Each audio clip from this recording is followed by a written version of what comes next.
Yeah. Hello, my name's Adrian. I'm the custodian of Guy's Cliff. Now, if you're not familiar with Guy's Cliff essentially is known for its old house, on a location which is in itself pretty ancient. The location, as far as the history books is concerned, dates back to the 5th century, when it was founded as an oratory by a man called Saint Dubricius. It then became a place of religious importance, a hermitage if you like, and people were using the natural cavities here, the caves, and the fact that there was a spring on hand for their supplies to sustain themselves. They led a very sort of austere religious existence at this location. The fact that an oratory was founded here is in itself something to do with maybe its, if you like, its paranormal links in one respect, because this place has probably been always known as a sort of special place. Obviously we're on a prominence because it's a cliff beside a river with caves and, as I mentioned, springs, and those would have been important on the pagan side. And more than likely, with the founding of the oratory in 448 AD, that was, if you like, the Christian stamp being put on a place of pagan significance. So if you like, it starts on a spiritual aspect, it becomes a religious centre, and that's how it pretty much continues before it all changes. However, before we reach that point of change, it also gets linked with a character from history, a man called Guy of Warwick. If you don't know who Guy of Warwick is, well, basically Guy is a character from the 10th century. He's almost King Arthur-like in some of his deeds, and indeed he becomes one of the 9 worthies of England, such as his renown. I'm not going to go into the tale as such, because that's something I think if you came here, you could understand and learn about and so forth. But nonetheless, he becomes this character renowned throughout the land and passes his final days at this location in a cavern on the site. And his poor old wife, who, if you follow the tale, he left estranged just down the road at the castle. She visited him on the point of his death, and then returned to this site about 2 weeks later to commit suicide herself. Such was the tragic course of their life. Wow. So there's the start, if you like, of the first recorded if you like, incident which is going to bring some paranormal activity about, because from then on it is said that her ghost would walk the ground in a lamentable state, if you like. And it's such a huge place, isn't it? It's got so much history, and there's so many layers to it. There's so much information about it. There's the deep past, the mysterious deep past, which we're still finding out about. We don't believe this place is in fact showing us all of what it is, so we're still coming across discoveries and so forth.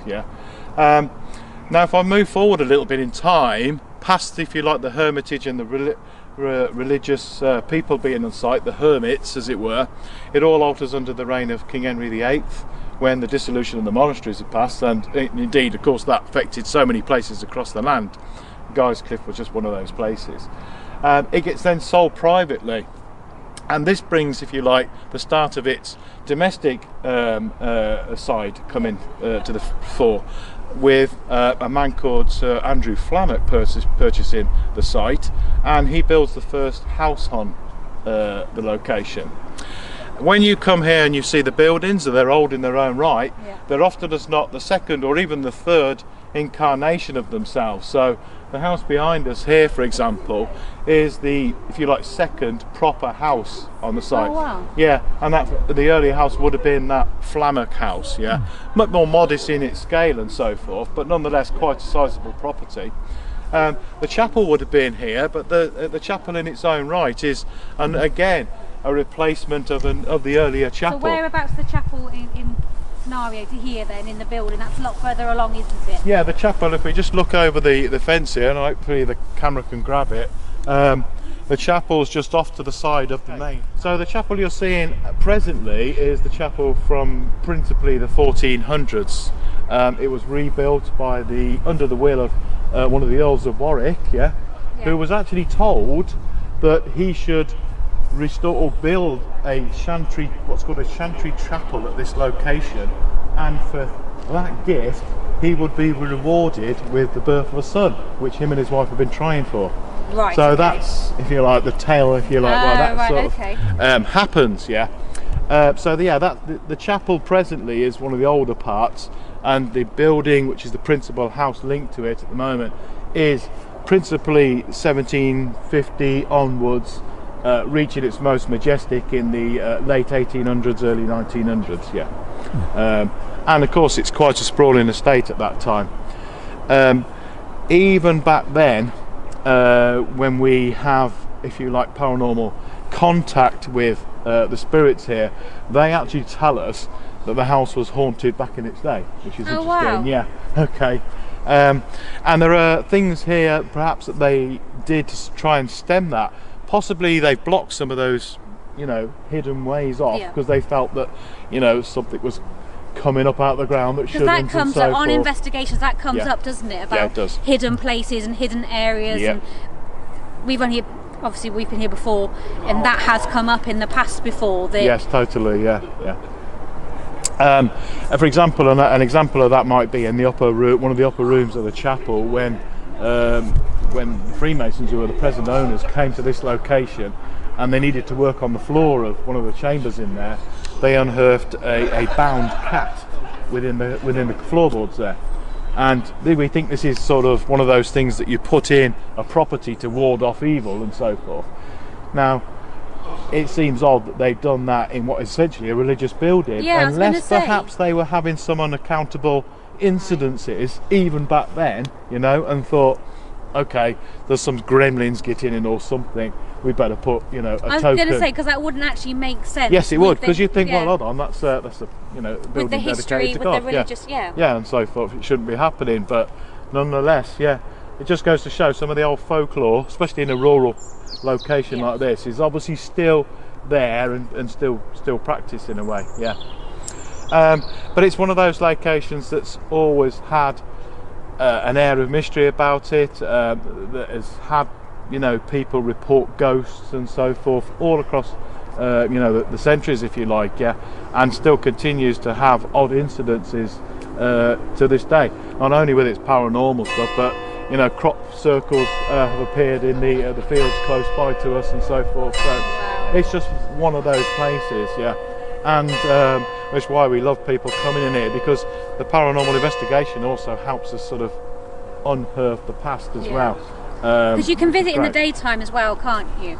It's not just for investigations and for the paranormal. It's also open to the public as well. We're aiming to, I mean, part of the work that's going on presently has all been on the grounds to try and meet safety standards and so forth, so that we can get people in the day, and of course, you know, people visiting help supporting, you know, a property like this, because it's one of the buildings at risk on the buildings at risk register. So as much if you like, people coming in, seeing the location, knowing about the location, brings the fragility, you know, to the, you know, the general public. They're aware of it and they can help, you know what I mean, and so. Because you can search online, can't you, about Guy's Cliff and so on.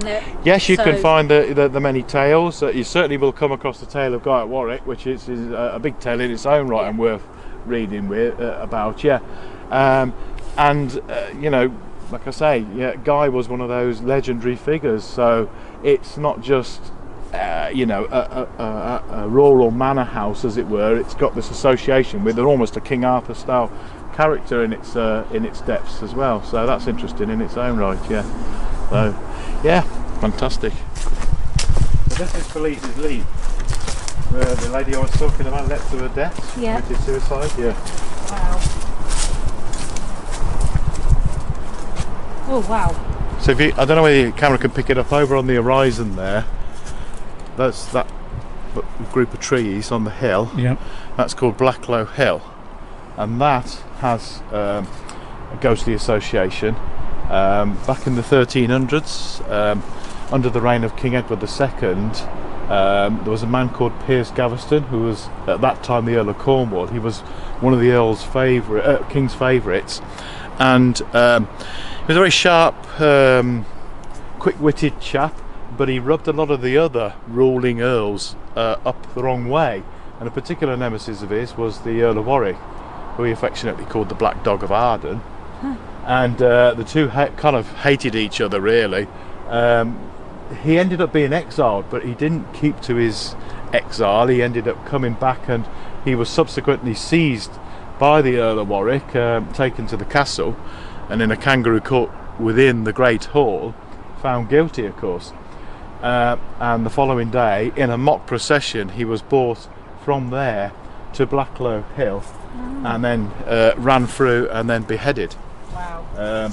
Now, in the middle of that group of trees is a monument put there by a former owner of Guy's Cliff called Gaveston's Cross, and it's a replacement of the marker stone that indicated, you know, the site where the execution happened, essentially.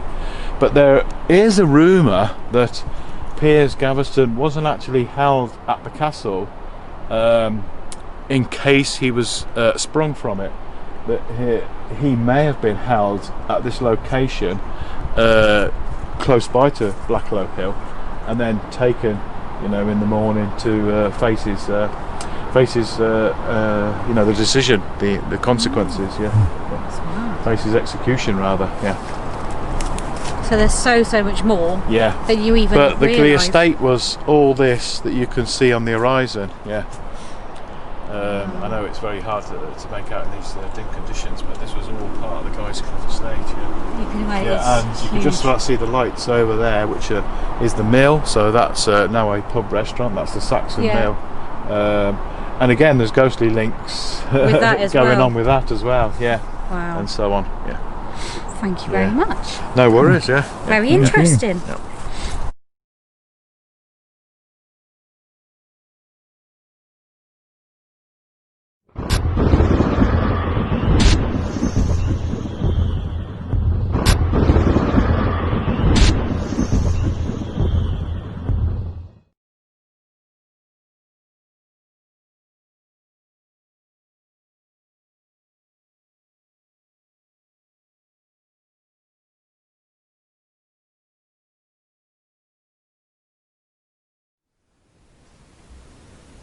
What's your name? Lee.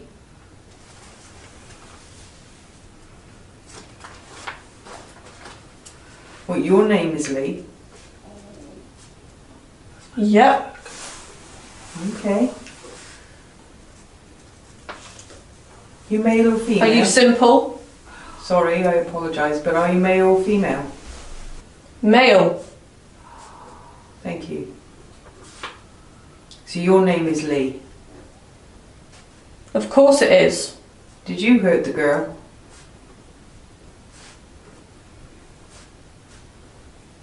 Did you hurt the girl?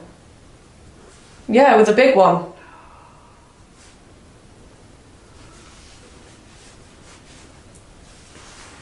Were you sorry?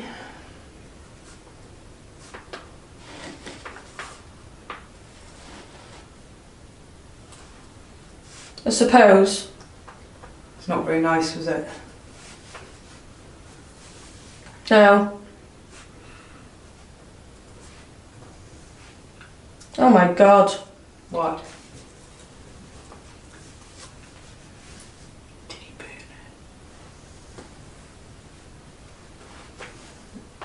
it? Look at the style of that car.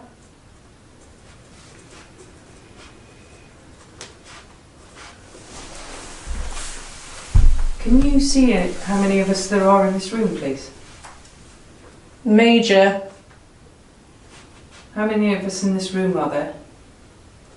Wish. People involved. So it wasn't just you? It's not bad. Did you hurt her?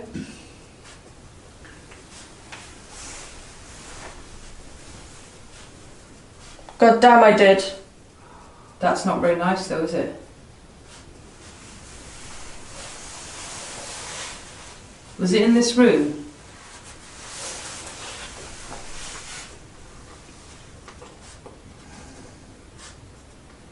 Yes.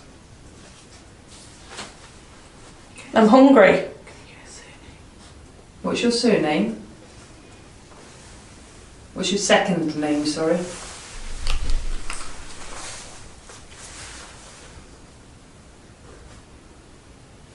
What food do you like? In all the land. What time is it, Kath, please?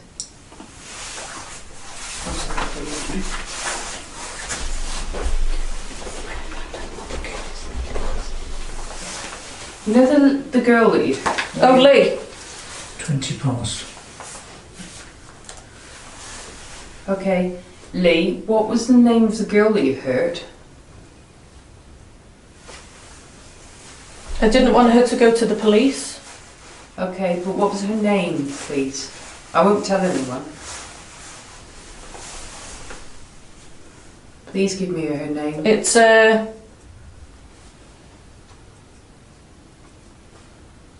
Swenson. What was her first name? Did you know her first name?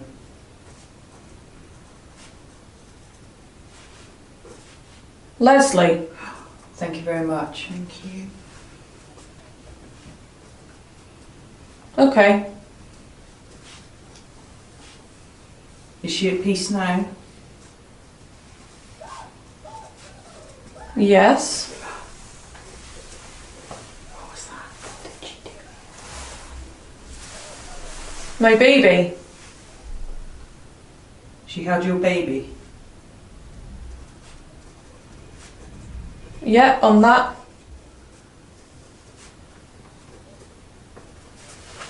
His dad. What did she do here? What was her job?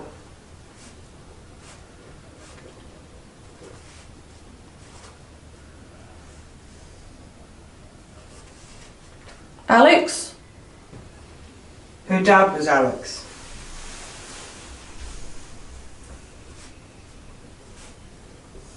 Yeah. So what did she do here? Gagged. You don't have to give me details, I'm asking what job she did here. Next.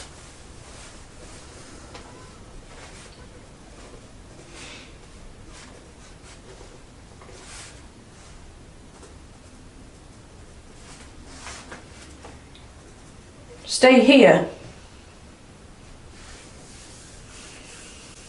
What time were we supposed to go out for here? Rock. You stayed here in the rocks. She's seen.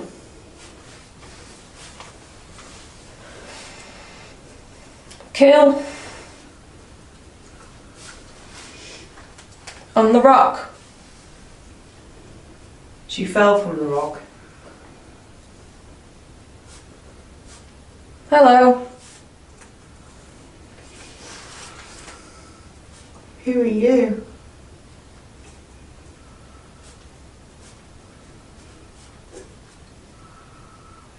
Is Leslie here now? Strong thing.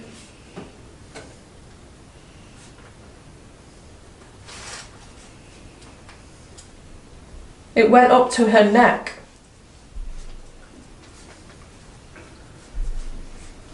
And hit us.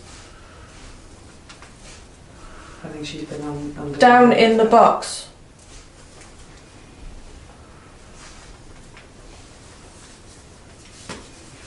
In the lodge.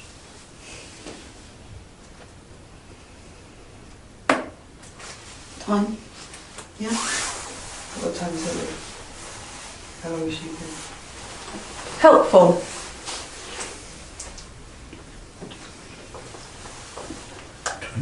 Past. Do it. Do you want me to come on? There's another half an hour left in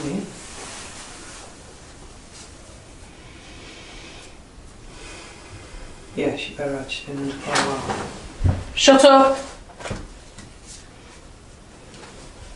Please listen. What? Sean. Ooh. Ooh.